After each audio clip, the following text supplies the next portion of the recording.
Bueno, buenas tardes. Empezamos. Esta es la segunda sesión de esta serie de 2 seminarios de Verónica ayer y hoy. La sesión de hoy dedicada al texto que ya se ha repartido, The Moral Puzzle of Legal Authority, a Commentary on Shapiro's Planning Theory of Law,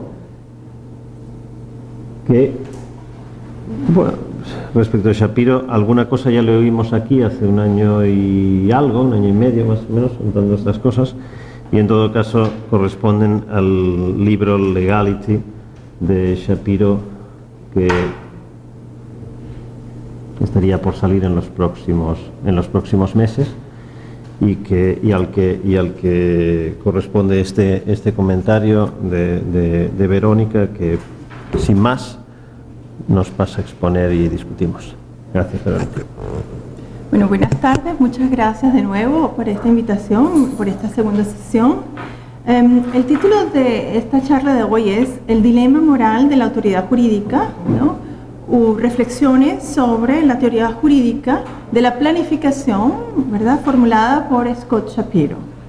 Ahora, las exigencias de la autoridad, ¿verdad?, son exigencias prácticas de nuestra vida. Por ejemplo, los padres exigen a los hijos cierto comportamiento, ¿verdad? La autoridad jurídica nos exige a los ciudadanos cierto comportamiento. Vamos a pensar en este ejemplo. Vamos a suponer que un niño está jugando con la pelota se cae por accidente en la calle y la madre le exige al niño detenerse, no buscar la pelota, y ella misma recoge la pelota, ¿verdad? En un segundo ejemplo tenemos un profesor universitario que va manejando en sí un vehículo y el policía le señala que debe detenerse, que no puede continuar con su vehículo, y el profesor universitario se detiene, ¿verdad? Entonces, en todas estas situaciones tenemos situaciones de autoridad, pero no es una autoridad teórica, sino es una autoridad práctica, porque la acción de la gente cambia, ¿sí? El efecto de la autoridad práctica es que la acción de la gente, la persona que ejecuta la acción, cambia. Ahora, desde el punto de vista deliberativo, podríamos decir que la gente no tiene ninguna razón para la acción. Para la gente, la acción, ¿verdad?, el fin de la acción, la razón para la acción, la intención de la acción no es transparente, en el sentido en que no es una característica que se presenta como atractiva para la gente, ni una característica buena para la gente. Sin embargo, si invitamos a la gente a reflexionar, el niño puede decir, bueno, que él ama a su madre y que es por eso que obedece a su madre. Si lo invitamos a reflexionar, le preguntamos ¿por qué te has detenido?, él podría decir, bueno, porque mi madre desea mi bien. De la misma manera, el profesor universitario, cuando le preguntamos ¿por qué has detenido tu vehículo?, él podría decir, el profesor, bueno, porque la autoridad, obedezco a la autoridad porque me parece que es bueno que alguien coordine el tráfico, así puedo obtener mis fines. Entonces ellos presentan, ¿verdad?, a través del razonamiento, de la reflexión, presentan el fin de la acción y que le da inteligibilidad a su acción como algo atractivo, de alguna manera, ¿sí? Ahora, generalmente este tipo de argumentación considera que el fundamento de la acción, en términos de la autoridad práctica, obedecer a la autoridad por razones, tiene un fundamento de lo que se llama estatus especial, ¿sí? Entonces decimos, por ejemplo, que la autoridad tiene un estatus especial porque busca o pretende hacer el bien de la gente. Es decir, cuando se emana una orden, la orden pretende que se genere un bien para la gente, para el actor. Ahora, hay un segundo tipo de estrategia. Este segundo tipo de estrategia sigue el modelo constitutivo. Déjeme explicar primero, para aclarar, qué es este argumento constitutivo, el modelo constitutivo de la autoridad práctica. El modelo constitutivo se pregunta cuáles son las condiciones necesarias para obtener el estado de cosas.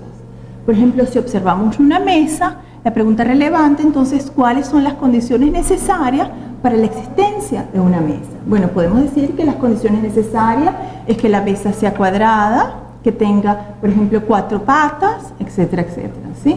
Entonces, el argumento constitutivo, igualmente, cuando se aplica al mundo de la autoridad práctica, la pregunta esencial es cuáles son las condiciones de posibilidad que explican la existencia de la autoridad práctica. La persona que ha formulado esto más claramente en términos de argumentos constitutivos es Joseph Raz, por supuesto, él no nos dice que ese es su argumento, pero esa es la manera como yo lo he interpretado. Él dice que las condiciones, las dos condiciones que se requieren para la legitimidad de la autoridad práctica son dos. La condición preferente, o en inglés preemptive, y la tesis de la dependencia. Podríamos argumentar, ¿verdad?, que desde el punto de vista deliberativo, este argumento constitutivo, es decir, desde el punto de vista de la acción, del agente, del actor, este argumento constitutivo no es independiente del argumento del estatus, ¿verdad? La autoridad del derecho es posible porque, de alguna manera, intenta hacer el bien para el agente, ¿verdad? El agente sigue las razones de la acción y obedece el derecho porque estaría en la mejor situación si sigue las razones para la acción que le impone la autoridad jurídica que si decide por él mismo o delibera él mismo, ¿verdad? Entonces, de alguna manera el derecho le otorga, la norma jurídica otorga unas razones excluyentes para la acción. Shapiro, ¿verdad?, siguiendo la estrategia de Raz, usa una combinación de argumentos para justificar la autoridad práctica, legitimar el uso de la autoridad práctica. Utiliza dos tipos de argumentos también, un híbrido de argumentos constitutivos y un híbrido de argumentos de estatus especial. Voy a avanzar una idea que después la voy a discutir de manera mucho más refinada, y es que en este argumento de Shapiro lo que subyace es que hay un puente, ¿no?, entre el argumento constitutivo y el argumento de carácter especial, de estatus especial. Y es que él presupone, la premisa que subyace, la premisa de base, presupone que la autoridad jurídica es buena porque somos agentes planificadores. Ya yo voy a explicar más adelante qué significa eso. La autoridad jurídica podría ser buena o es buena porque somos agentes planificadores. Ahora, desde el punto de vista deliberativo, el derecho tiene autoridad porque es buena, de la misma manera que una madre es buena. Ahora, sin embargo, a diferencia de Raz, Shapiro señala que la autoridad podría, no necesariamente podría ser malévola, ¿sí?, o podría intentar hacer el mal. No necesariamente debe intentar hacer el bien, como el modelo de Raz, que llama el modelo de justificación normal o del caso paradigmático, ¿sí? Entonces, la pregunta que surge es ¿cómo Shapiro va a resolver el dilema moral de la autoridad práctica? ¿Sí? ¿Cómo va a resolver el dilema moral de la autoridad práctica? El argumento entonces es que él plantea lo que llama el dilema de la posibilidad, ¿verdad? Yo argumento que el dilema de la posibilidad es un corolario del dilema dilema moral de la autoridad práctica. Ahora, ¿cuál es el dilema moral de la autoridad práctica? El dilema moral es que existe una fuerza externa a ti, heterónoma a ti, ¿verdad?, que es el derecho, y la pregunta es, ¿cómo hacer la autoridad del derecho transparente? Para mí, el deliberador, la persona, el actor, desde el punto de vista deliberativo, ¿verdad? Ese es el dilema moral de la autoridad práctica. Ahora, lo que Shapiro llama el argumento, ¿verdad?, de la posibilidad, el dilema de la posibilidad de la autoridad práctica es un corolario de este dilema. El dilema señala lo siguiente, ¿verdad? La autoridad es imposible porque la autoridad es el reflejo de la voluntad humana, es el reflejo de la creación humana. ¿Cómo la voluntad humana simplemente puede obligarnos? Es la pregunta, ¿verdad? Si asumimos que hay una norma autoritativa básica que confiere legitimidad a las autoridades, entonces eso nos puede llevar a un regreso al infinito, porque probablemente necesitamos una norma más básica que fundamente la norma básica, etc. ¿Sí? Entonces, de alguna manera, el poder es bien arbitrario, porque depende de la voluntad humana arbitraria, o bien solamente se puede fundamentar a través de un regreso al infinito. ¿Sí? Entonces se tiene la falacia del regreso al infinito. Se obtiene la paradoja del huevo o de la gallina. ¿Cuál es primero, el huevo o la gallina? ¿Sí? En nuestros ejemplos anteriores, ¿verdad?, el niño que jugaba con la pelota y el profesor universitario, podríamos decir que la autoridad para ellos tenía un estatus especial, y el estatus especial es que hacía el bien para ellos a través de la reflexión, ¿no? Una elucidación de la reflexión, reflexión. En ambos casos decíamos que la autoridad buscaba el bien o intentaba hacer el bien. Ojo, no quiere decir que la autoridad haga el bien, sino simplemente que intente hacer el bien, purports, que tenga intencionalidad de hacer el bien, ¿sí? Ahora, la pregunta que nos formulamos es, ¿cómo Shapiro, ¿verdad?, va a explicar si él considera que la autoridad de alguna manera no es necesario que la autoridad intente hacer el bien, sino que la autoridad puede intentar hacer el mal? Entonces, ¿cómo es posible que los enunciados jurídicos, cuál es la fuerza del enunciado jurídico que implica la palabra deber ser? ¿Sí? Cuando decimos, bueno, debes firmar el contrato, se deben respetar los derechos humanos, se debe respetar la Constitución, no se debe matar, etcétera, etcétera. ¿Cuál es la fuerza de esta palabra deber ser? Es la pregunta. Y Shapiro responde,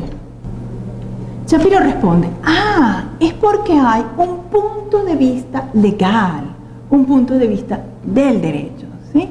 De alguna manera, entonces, dice él, cuando se analiza la autoridad, ¿sí?, cuando un abogado te recomienda y te da un consejo y dice, debes seguir la autoridad, debes pagar tus impuestos, de acuerdo con el derecho tú debes pagar el impuesto.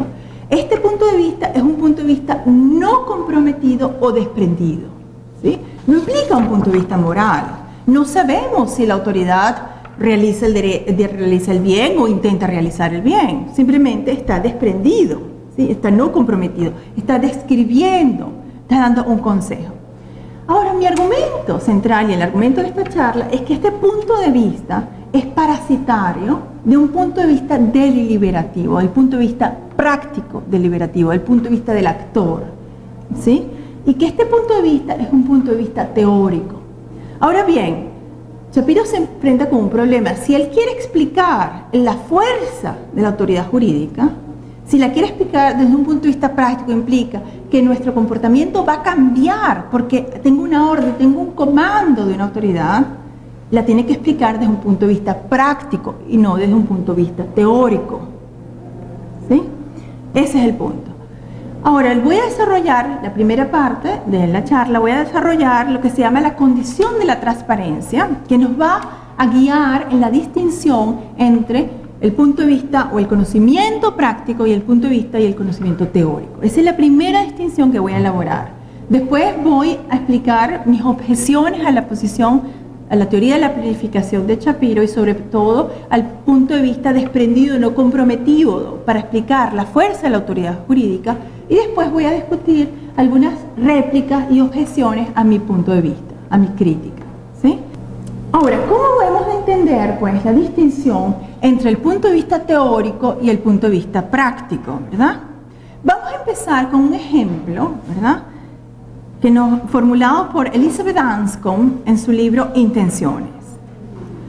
Vamos a imaginarnos el siguiente ejemplo. Un hombre va al supermercado con una lista, ¿verdad? Y en la lista dice que va a comprar mantequilla, ¿verdad? Él selecciona muchos productos, pero al final él decide, yo voy a comprar, en lugar de mantequilla, voy a comprar margarina. Bien, al lado de él hay un detective que lo está siguiendo los pasos y está haciendo una especie de reporte de su acción. En el reporte él escribe, este hombre, X, Juan Pedro, ha comprado margarina, punto, ¿verdad? Ahora, desde el punto de vista deliberativo, ¿verdad?, el que va de compras dice, yo deseaba inicialmente, intentaba, de acuerdo a mi lista, comprar mantequilla, pero realmente no es muy saludable comprar mantequilla, déjame cambiar y comprar margarina, ¿sí? Ahora, el punto de vista teórico, ¿verdad?, es el punto de vista del detective que sigue la acción. Él está explicando la acción, ¿sí? Y el punto de vista práctico es el que ejecuta la acción, el hombre que está escogiendo la margarina en lugar de la mantequilla. Ahora, ¿cuál es la parte central, el argumento central entre esta distinción? ¿Por qué? Si uno le pregunta al hombre que está comprando en el supermercado, ¿por qué compras? ¿Por qué escogiste margarina y no mantequilla? Su respuesta es porque es más saludable. Entonces decimos que esta razón se presenta como transparente, ¿sí? La definición entonces, I can report on my own reasons for actions, not by considering my own mental states or theoretical evidence about them, but by considering the reasons themselves which I am immediately aware of. ¿Sí? De alguna manera entonces las razones son autoevidentes para el actor. Desde el punto de vista deliberativo, las acciones son transparentes, ¿sí? En cambio, la pregunta es, ¿cómo el detective sabe que el hombre ha comprado, ¿verdad?, margarina? Porque lo hace en base a la observación. Y él tiene que especular, ver cuáles serían las razones para la acción del hombre que compra margarina, ¿sí? Entonces, siguiendo el modelo de los dos componentes, podríamos decir que esta gente tiene unos deseos y tiene unas creencias, ¿no? El inspector podría decir, él piensa entonces que la margarina es mucho más gustosa, ¿sí? Él da una especificación diferente desde el punto del actor, o sea, hay una distinción, hay una asimetría entre el punto de vista teórico y el punto de vista deliberativo. Para el detective, las razones del actor no son transparentes. Él las aprende por observación, por inferencia. Inferencialmente, ¿qué haría inteligible? ¿Cuáles deseos y cuáles creencias serían necesarios para hacer inteligible esta acción? ¿Sí?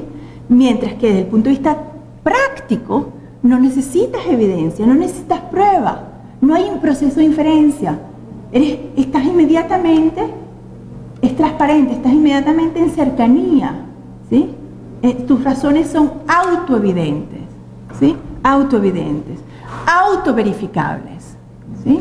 Las razones para la acción desde el punto de vista práctico son autoverificables. Entonces vamos a empezar pues con este marco metodológico y teórico, vamos a empezar a comprender la crítica a la teoría de la planificación de Shapiro. Shapiro, esta es la imagen de la idea de la transparencia, ¿no? Las razones para la acción práctica son transparentes. Ahora, Shapiro, la teoría de la planificación dice lo siguiente. En el libro Legalidad, que se va a publicar pronto, él se imagina un ejemplo, ¿no? Imagínense que hay unos cocineros o unos chefs, viven en Nueva York y tienen un proyecto común, tienen una acción colectiva, que es cocinar todas las noches. La pregunta es, ¿cómo es posible la acción colectiva? Es la pregunta de Shapiro. Y él responde, porque ellos comparten sus intenciones. Para él, siguiendo a Bradman, ¿verdad?, siguiendo la teoría de Michael Bradman, las intenciones se pueden compartir, pero las intenciones son estados mentales, ¿sí? Entonces, tenemos, y estos estados mentales, esta posibilidad de compartir nuestras intenciones, de cocinar esta noche juntos, ¿verdad?, hace que los subplanes y los planes se fusionen, ¿verdad? Todos tenemos diferentes planes. Tú tienes el plan de preparar una ensalada, otro tiene un plan de preparar una carne, otro tiene el plan de simplemente añadir sal a la comida. Y estos diferentes subplanes se emergen y es posible la acción colectiva, ¿sí? Se unen, se fusionan y es posible la acción colectiva.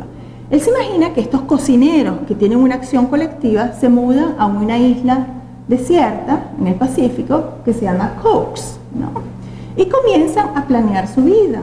Resulta que otros pobladores también habitan la isla y la pregunta de estos planificadores, que son también cocineros y que saben de la acción colectiva, saben cómo unir sus planes se preguntan cómo vamos a organizar la vida de esta isla, ¿verdad? Y dicen, bueno, vamos a hacer un plan maestro, ¿sí? Y ahora este plan maestro es posible porque las diferentes concepciones, las diferentes intenciones se fusionan y se crea y aceptan, los planificadores, no los habitantes de la isla, aceptan un plan maestro, ¿sí? Y todas las normas y todos los otros planes son derivables, ¿sí?, del plan maestro, ¿sí? Entonces el plan maestro funciona como una regla de reconocimiento de Hart, vamos a decirlo así. El valor de la teoría de la planificación de la acción en Shapiro es que desempaca, desmenuza, explica cómo es posible esa regla de reconocimiento y lo hace a través de la teoría de Bradman, la teoría de la acción, ¿sí? Ahora, la pregunta es, ¿por qué ustedes, siendo ciudadanos, porque nosotros imaginemos que somos ciudadanos de esta isla, vamos a rendir, ¿verdad? Nos vamos a someter a estos planes? Es la pregunta, ¿verdad? ¿Cómo es posible que haya una autoridad? ¿Cómo se nos impone esta autoridad? Cuando en el marco formulado por Shapiro, esta autoridad no intenta hacer el bien, ¿sí? Puede intentar hacer el mal. Es plausible que intente hacer el mal. Ok, una manera, ¿verdad? Vamos a imaginarnos que dentro de esta isla, ¿verdad?, los planificadores, las autoridades jurídicas, ¿verdad?, las autoridades de esta isla nos ordenan, ¿verdad?, ordenan a uno de nosotros, ordena a Marcelo a ir en bote, a otro pueblo muy cercano, a otra isla muy cercana para comprar mantequilla, ¿verdad? Entonces la pregunta que se haría él es ¿por qué yo he de abandonar mi propio juicio? ¿Por qué me he de someter a la autoridad, verdad? Un argumento podría ser, bueno, tengo que conseguir una razón que sea transparente para mí, una razón que me presente la acción como atractiva, ¿no? Una posibilidad sería el esquema que ustedes tienen en el handout, que está en inglés. Vamos a decir, la premisa puede ser para él, la autoridad es buena, es bondadosa o persigue el bien, ¿verdad? Yo he de obedecer estas órdenes. Los planificadores me han exigido, ¿verdad?, comprar mantequilla. Los planificadores son la autoridad. Yo debo de obedecer las órdenes de los planificadores. Conclusión, yo he de comprar la mantequilla. Entonces, de esta manera, pues podemos decir que el ciudadano ha convertido esta razón en una razón atractiva para él. Y esto es precisamente, ¿verdad?, lo que podría explicarse dentro del modelo de Rawls. Pero habíamos dicho, ¿verdad?, que dentro del modelo de Shapiro esto no es posible. Él dice para Shapiro, bueno, si usted abandona, ¿verdad?, su juicio, si usted lo abandona es porque de alguna manera, dice él, la única fuerza del deber ser, si usted le dice, usted debe obedecer y a comprar mantequilla, la única fuerza de esta palabra deber es desde el punto de vista de la tercera persona, ¿sí?, desde el punto de vista desprendido. Este deber no tiene ninguna otra fuerza, no tiene fuerza práctica, ¿verdad? Y mi argumento es que entonces este deber no es práctico, es teórico, ¿sí? Es decir, este deber no puede ser formulado desde la primera persona, solamente puede ser formulado desde la tercera persona, desde el punto de vista teórico. Ese es el argumento central. Ok, vamos a pensar en algunas objeciones a mi posición, es decir, que el problema de de esta palabra deber, no tiene ninguna fuerza práctica, sino es meramente teórico. Vamos a imaginarnos, podría decir Shapiro, es que el punto de vista jurídico, ¿verdad?, el punto de vista es un tercer punto de vista, podría decir él, ¿verdad? Usted se ha interpretado dos tipos. Usted ha hecho una distinción entre el punto de vista práctico y el punto de vista teórico. Pero es que hay un tercer punto de vista. El punto de vista, ¿verdad?, de la persona que da un consejo a otra, ¿verdad? Esta es precisamente la posición de Rawls, ¿verdad? Rawls ha dicho, ¿verdad?, que existe el punto de vista externo, el punto de vista interno, ¿verdad?, que es el comprometido, ¿verdad? Y también Finis ha dicho esto. Y un tercer punto de vista, ellos no hablan ni de teórico ni de práctico, hablan de externo y de punto de vista interno. Y un tercer punto de vista, que es el punto de vista que muestra lo que es bueno, o muestra lo que es el bien, o muestra lo que podría ser atractivo o deseable. ¿De acuerdo? Ahora, el ejemplo que Ras da es el ejemplo de dos amigos que van a un restaurante, ¿verdad? Sabemos, por ejemplo, que el amigo es vegetariano y tu amigo vegetariano te pregunta, dime, ¿qué he de comer yo hoy en este restaurante? Yo tomo la carta y le digo a mi amigo, bueno, has de escoger entre las espinacas y el repollo. Las dos son buenas para ti. Yo, por supuesto, no, ¿verdad?, apoyo el vegetarianismo, no soy vegetariana, pero puedo, ¿verdad?, aconsejar a una persona porque doy consejos desde el punto de vista de él, de su deliberación como actor, ¿sí? Entonces, este es un tercer punto de vista, dice Ras. En contra de esta objeción, yo formulo lo siguiente. En todos los ejemplos en que el punto de vista, este tercer punto de vista, funciona, son ejemplos en que es obvio, es evidente el valor de la acción, ¿sí? Es, por ejemplo, evidente que ser vegetariano no causa ningún daño a ninguna persona, ¿sí? ¿De acuerdo? Ahora vamos a ver cómo funcionaría este tercer punto de vista en otro caso. Y el ejemplo que yo tomo es el de Franz Stangl. Stangl era el jefe de Treblinka, que era una clínica de eutanasia, ¿verdad?, durante el periodo de la Alemania nazi. Al principio, cuando él fue nombrado como jefe presidente de la clínica de eutanasia, siente repulsión absoluta frente al cargo, pero comienza a reflexionar. Este es un proceso, probablemente, teóricamente, podríamos argumentar de autoengaño, pero esto no es el punto de mi ejemplo. Y comienza a reflexionar por qué yo he de matar a todas estas personas, ¿verdad? Imaginemos que ustedes son amigos de Stangl en 1943 y que Stangl le pregunta qué he de hacer, ¿verdad?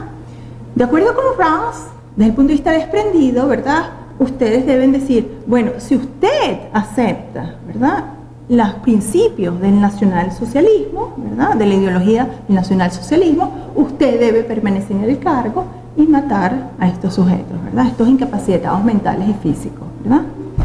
Pero puede ser que Stangl continúe preguntando, ¿por qué he de hacer esto?, ¿verdad? Pareciera pues que esta respuesta, ¿verdad?, es decir, si la razón no se presenta atractiva para el actor, no tiene ninguna fuerza, ¿sí? No tiene ninguna fuerza práctica.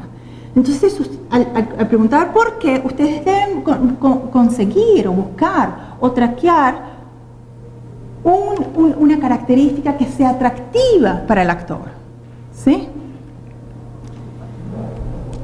Es decir, tienen que buscar una razón para la acción, ¿sí? No solamente ahora están mostrando cuál es la razón para la acción, ¿ves?, pero tienen que buscar una que sea atractiva y ya inmediatamente, ¿sí?, entonces la demarcación entre el punto de vista desprendido y comprometido se disuelve, ¿sí?, se vuelve borrosa. No necesariamente están asumiendo ustedes el punto comprometido, pero están asumiendo un punto de vista evaluativo, ¿sí? Es decir, se tiene que hacer en conjunto con razones compartibles la razón atractiva para la acción. Vamos a imaginarnos, por ejemplo, ustedes podrían decir, la autoridad es buena, ¿verdad? El derecho nazi tiene autoridad, ¿verdad? El oficial nazi le ha ordenado a usted debe permanecer como cabecilla de la clínica de eutanasia, usted debe obedecer esta orden, ¿verdad? Pero aquí, por supuesto, el problema es que mi consejo es un consejo que está equivocado. Sé que el derecho nazi no tiene autoridad porque no es una instancia, ¿verdad?, de la entidad, la autoridad es buena, ¿verdad? Y la segunda premisa es falsa. Es similar al caso siguiente. La vitamina C es buena para el sistema inmunológico. Esta naranja es sintética, no tiene vitaminas y es buena. Tienes un resfriado, debes fortalecer tu sistema de inmunización, entonces debes comer esta naranja sintética, ¿sí? Como el caso del derecho nazi, entonces de alguna manera mi consejo es equivocado, ¿sí? La propiedad que parece como atractiva no es atractiva, ¿sí? Ese es el argumento. Vamos a pensar en otro tipo de objeciones. Shapiro podría decir, y esto podría ser una objeción que podría emerger, ¿no? Ahora, el punto de vista jurídico, el punto de vista legal, se da para alguien que ya ha aceptado un sistema normativo, ¿verdad? No solamente es la aceptación mental de este sistema normativo, del master plan, ¿verdad? Del plan central, sino la aceptación de una seria jerarquía de normas. ¿Por qué aceptamos esta jerarquía de normas? Dice Shapiro, yo creo que esta es su respuesta, porque somos criaturas que planificamos, ¿sí? Necesitamos planificar. No podemos constantemente ejercer la deliberación, ¿sí? Tenemos que planificar y tenemos que obedecer los planes, diría Shapiro. Mi respuesta a esta objeción es la siguiente. Vamos a pensar, para Shapiro, ¿verdad? ¿Qué quiere decir que somos seres planificadores? Entonces Shapiro, la teoría de la planificación, ¿sí?, se apoya muy fuertemente, teóricamente, en la teoría de la planificación, de la teoría de las intenciones compartibles y compartidas de Michael Bradman, ¿verdad? Ahora, esta noción Bradman, lo que subyace a esta noción es una noción de la identidad personal. Él toma la noción de identidad personal de Locke. Dice, tu identidad no es en virtud de tu cuerpo físico, sino en virtud de tus conexiones, de tus recuerdos, de tus experiencias, en otras palabras, de tus conexiones psicológicas, ¿sí? Como persona, tú eres la misma persona de 1966, 1980, 1998 y 2008, porque hay una continuidad de recuerdos y de experiencias psicológicas, ¿sí? Esto es lo que hace tu identidad. Entonces Shapiro toma la idea de planes, ¿verdad? Podría argumentarse, y la idea de plan, lo que ustedes planeaban colectivamente y lo que yo planeo individualmente, ¿verdad?, me da una continuidad psicológica y colectiva, ¿sí?, en virtud de los planes también, ¿sí?, planes coherentes de la acción. Ahora vamos a suponer, ¿verdad?, que hay una Verónica, que soy Verónica aquí en este planeta Tierra, y hay otra Verónica en un planeta X, ¿no? Ahora esta Verónica en el planeta X, ¿verdad?, también hace filosofía, tiene las mismas experiencias que Verónica aquí en este planeta, pero tiene diferentes valores, ¿verdad? Por ejemplo, esta Verónica valora diferentemente el conocimiento o la verdad, ¿sí? Entonces hace filosofía solamente para tener fama, ¿sí? Mi argumento es que esta Verónica de este planeta y la Verónica del planeta X no tienen identidad, a pesar de tener las mismas experiencias psicológicas, los mismos recuerdos, etc. ¿Por qué? Porque nosotros no somos solo criaturas con identificación a través psicológica, sino criaturas que nos identificamos a través de valores. Nuestra continuidad es la continuidad de nuestros valores, ¿sí? Por supuesto, esto es un sketch, ¿no? Esto es una pincelada muy burda de cómo se podría contestar esta objeción, el problema de la identidad, y que el problema es que la teoría de la planificación está anclada en una teoría de la identidad. Esto requeriría mucha más elaboración, pero esta es la manera como podría ir, que nosotros no somos solo experiencias psicológicas, sino experiencias valorativas, o personas que evaluamos y que tenemos valores, independientemente de nuestras experiencias psicológicas, ¿sí? Y finalmente, una tercera objeción. La tercera objeción sería la siguiente. Muchas veces servimos a dos maestros, ¿verdad? Se dice esa expresión así en español, ¿verdad? Tenemos dos maestros, ¿verdad? Muchas veces estamos comprometidos con cosas en las que no creemos, ¿verdad? Nuestra acción está dirigida a cosas en las que nos sentimos comprometidos y a veces cosas que no nos importan. Ahora, el argumento es, pues, que es verdad, esto es cierto. Pero aun cuando no haya contradicción lógica en servir a dos maestros, mi argumento es que hay una paradoja en esto, ¿sí? Y la paradoja fue formulada más específicamente en términos de las creencias por Moore, ¿sí? Se llama famosamente la paradoja de Moore. Moore decía que había una paradoja cuando uno dice, está lloviendo, pero no lo creo, ¿verdad? Por ejemplo, cuando decimos, podría yo argumentar, debo obedecer la ley, pero no lo creo, ¿sí?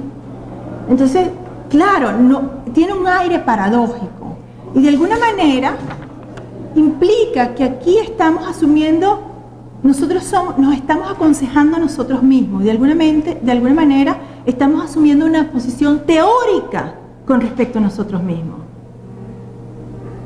Y esto tiene un aire paradójico que no lo puede explicar el punto de vista, que no lo puede explicar la teoría de Shapiro. Ok, muchas gracias por su paciencia y por su atención.